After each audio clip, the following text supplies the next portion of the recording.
Students, now we'll use the ultrasounds for the scanning process in which we will analyze the internal structure of the body. तो उसके लिए हमें ultrasound waves penetrate करवानी पड़ेंगी by putting up a whole ultrasound probe onto the skin. और यहाँ पर हम scanning process में different types of the scannings we can use to analyze the internal structure of the body, but particularly we use in our syllabus the two types of the scanning, that is called the A scan and the B scan. अच्छा, A scan, A stands for the amplitude, क्योंकि जब आप ultrasound waves penetrate करवाते हैं into the body तो वहाँ पर attenuation process होने की वजह से उनकी इंटेंसिटी या एनर्जी लॉस्ट हो जाती है और उसका एम्पलीट्यूड डिक्रीज होगा, और फिर जब वो रिटर्न बैक होंगी after the reflection process from the boundary of the two media, और फिर उसके बाद आपको पता है कि we have different medias in our body.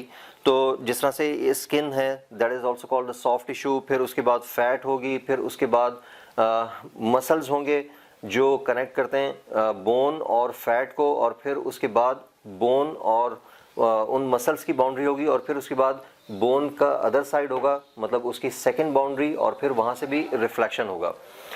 तो इसमें इतने ज़्यादा reflections of the ultrasound waves होने की वजह से उनकी इंटेंसिटी एटेन्यूएट हो जाती है, मतलब एनर्जी लॉस हो जाती है. तो जब हम अल्ट्रासाउंड वेव्स रिसीव करते हैं after the reflections by the ultrasound probe और द अल्ट्रासाउंड ट्रांसड्यूसर, तो उनका एम्पलीट्यूड बहुत ज़्यादा लो होता है. उस लो एम्पलीट्यूड को बाय द एम्पलीफिकेशन प्रोसेस, जो आपने इलेक्ट्रॉनिक्स में ऑप एम्प स्टडी किया था, एम्पलीफायर स्टडी किया था, by that op amp we can amplify those received ultrasound waves, और फिर उसके बाद उनको प्रोसेस करने के बाद हम उनका इमेज स्टडी करते हैं और एनालाइज करते हैं internal structure of the body, और जिस ऑर्गन की भी हमें थिकनेस वगैरह फाइंड करनी हो वो हम कैलकुलेट कर सकते हैं. तो इस प्रोसेस के लिए हम यहाँ पर सबसे पहले we are using here the muscle, bone and muscle. These are the three mediums here. और यहाँ पर हम ये सपोज कर रहे हैं कि यार it is the boundary of the first medium. तो यहाँ पर एयर होगी, तो फिर हम उसके कपलिंग मीडिया करने के लिए हम अल्ट्रासोनिक जेल यूज़ कर रहे हैं ताकि डेंसिटी डिफरेंस जो है उसको मिनिमाइज किया जा सके, और most of the incident ultrasound intensity is transmitted through the first medium.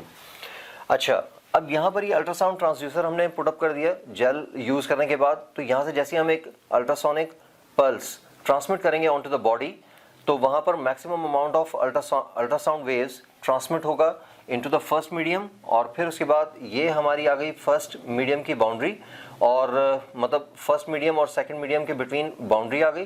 तो यहाँ से रिफ्लेक्शन होगा, और फिर उसके बाद कुछ एनर्जी जो है या कुछ intensity of the ultrasound waves वो ट्रांसमिट करेगी थ्रू द बोन, और फिर उसके बाद ये हमारी सेकंड मीडियम और थर्ड मीडियम के between boundary that is denoted by C, और कुछ इंटेंसिटी यहाँ से ट्रांसमिट होगी और कुछ इंटेंसिटी यहाँ से रिफ्लेक्ट बैक होगी, and it is received on the ultrasound probe, और उसका हम वोल्टेज टाइम ग्राफ ड्रॉ करेंगे, और कुछ इंटेंसिटी यहाँ से ट्रांसमिट होगी, और फिर उसके बाद ये डी बाउंड्री से वो रिफ्लेक्ट बैक होगी. अब ये जितने भी पल्सेस हम यहाँ पर रिसीव करेंगे one by one, we can sketch the graph on the CRO, that is the voltage time graph, और उनकी इंटेंसिटी को हम स्टडी कर सकते हैं, या उनकी जो वोल्टेज वैल्यू होगी, मैग्नीट्यूड ऑफ द वोल्टेज होगा, उसको हम स्टडी कर सकते हैं, और फिर एनालाइज करते हैं doctors about the internal structure of the body. अच्छा, अब यहाँ पर सबसे पहले तो जो हम अल्ट्रासाउंड वेव ट्रांसमिट करेंगे, we will sketch the graph of that ultrasound wave pulse. तो उसको हम यहाँ पर हाई मैग्नीट्यूड से शो करेंगे, क्योंकि उसका मैग्नीट्यूड इनिशियली बहुत ज़्यादा हाई होगा, just like this one. It is the transmitted ultrasound wave pulse, और फिर उसके बाद यहाँ पर बाउंड्री से जो रिफ्लेक्ट बैक करके, क्योंकि अल्ट्रासाउंड प्रोब जब हम यूज़ करते हैं तो एक दफ़ा पल्स ट्रांसमिट करने के बाद फिर हम उसको ऑफ कर देते हैं, क्योंकि उसके बाद वो एज ए रिसीवर यूज़ कर रहा होता है. पहले वो एज ए ट्रांसमीटर यूज़ होगा, और फिर उसके बाद एज ए रिसीवर यूज़ होगा. ये पल्स हमने ट्रांसमिट कर दी, फिर उसके बाद यहाँ से जो रिफ्लेक्ट होने के बाद इंटेंसिटी हमें रिसीव होगी, उसका ग्राफ हम यहाँ पर ड्रॉ करेंगे, because it is the muscle. तो यहाँ पर एटेन्यूएशन प्रोसेस कम होगा, और जो हमें रिसीव होगी इंटेंसिटी, उसका मैग्नीट्यूड इतना ज़्यादा डिक्रीज़ नहीं होगा, मतलब इंटेंसिटी बहुत ज़्यादा एटेन्यूएट नहीं होगी, एनर्जी लॉस नहीं होगी इतनी ज़्यादा. तो यहाँ पर हम उसको शो कर सकते हैं. फॉर एग्जांपल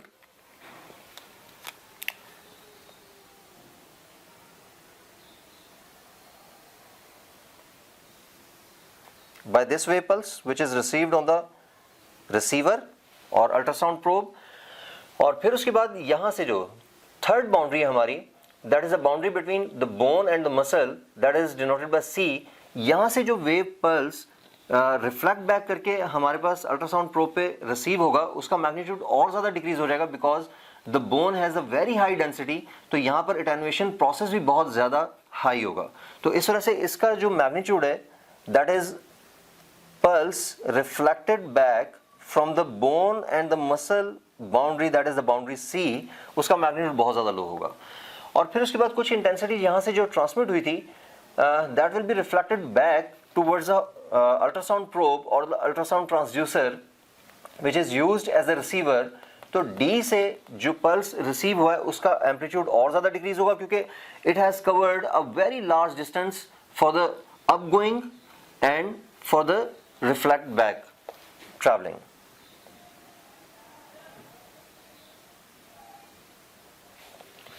तो ये पोर्शन जो है हमारा, ये हमारी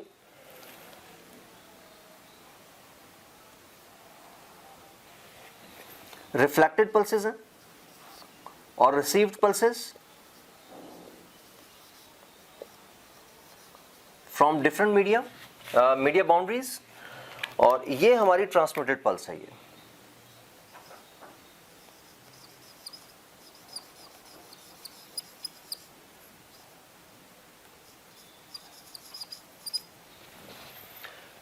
ओके स्टूडेंट्स, इससे हमारे पास एक लीनियर ग्राफ होता है, मतलब इससे हम ज़्यादा से ज़्यादा thickness of the medium calculate कर सकते हैं। Students, to find out the thickness of the any medium just like the bone, अगर हम इसकी थिकनेस फाइंड करना चाहें तो उसके लिए फिर हम क्या करेंगे कि ये हमारे पास जो रिफ्लेक्टेड पल्सेस हैं, तो फिर हमें एक पर्टिकुलर फॉर्मूला यूज़ करना पड़ेगा, that is the formula used in the kinematics. We know that the speed is equals to distance covered, distance traveled divided by time taken. Okay अब यहां पर देखें कि अगर हम फॉर एग्जांपल बोन की थिकनेस फाइंड करना चाह रहे हैं तो ये यहां से एक पल्स तो ट्रांसमिट हुआ था towards the bone in the medium of the bone, और फिर उसके बाद यहाँ से बाउंड्री सी से ये रिफ्लेक्ट बैक हुआ था। इसका मतलब ये हुआ कि इसने डबल डिस्टेंस कवर अप किया, that is equals to the 2 times of the thickness of the bone. तो अब यहाँ पर और टाइम जो है हमारे पास, ये जाने का भी टाइम होगा और वापस आने का भी टाइम होगा। तो यहाँ पर हम ये सपोज कर सकते हैं कि इंटरवल ऑफ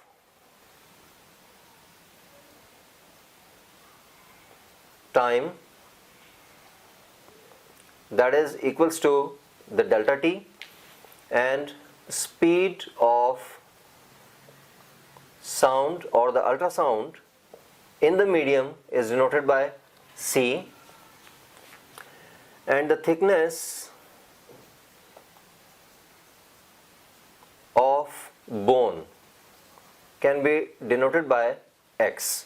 तो अब तीनों क्वांटिटीज को अकॉर्डिंग टू द फॉर्मूला हम किस तरह से रिलेट करेंगे कि हमारे पास स्पीड जो है वो c के इक्वल है, और उसके अलावा डिस्टेंस कवर्ड जो होगा वो जाने और आने का डिस्टेंस दैट इज 2x, और time interval taken for upcoming movement and backward movement it is delta t।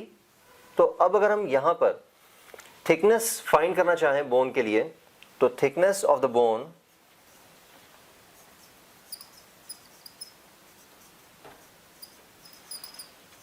is equals to x is equals to the c into delta t and divided by 2. We can use this formula to calculate the thickness of the bone. Thank you, students.